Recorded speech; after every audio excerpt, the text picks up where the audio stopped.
Castle did speak out a little bit today, and in part he blamed people like me and Levin and Rush Limbaugh, and here's part of what he had to say.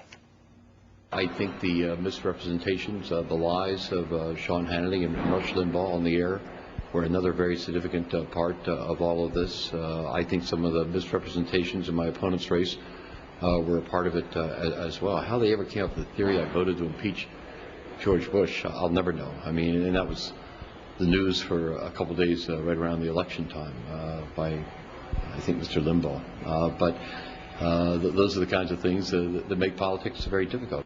He did vote for cap and tax. He voted for TARP. Didn't he say in the campaign, correct me if I'm wrong, that he wouldn't vote to repeal health care? Isn't that his record? Absolutely. Absolutely. Like I said, he sounds like a liberal, blaming other people. That's right. But you know what? You guys brought his voting record to the public, so I thank you. I kind of agree with him. I wouldn't call it blame. I would call it credit. You had, you were a band, leader of the band in saying we have got to stand on our principles. We cannot sell out anymore. Selling out on our principles is what has brought our country to the brink of bankruptcy, and we need to start focusing on solutions that create jobs based on the private sector. So you put the message out there that we have to look not at who's the easiest win, but who has the free market solutions to the economic crisis that we're finding ourselves in.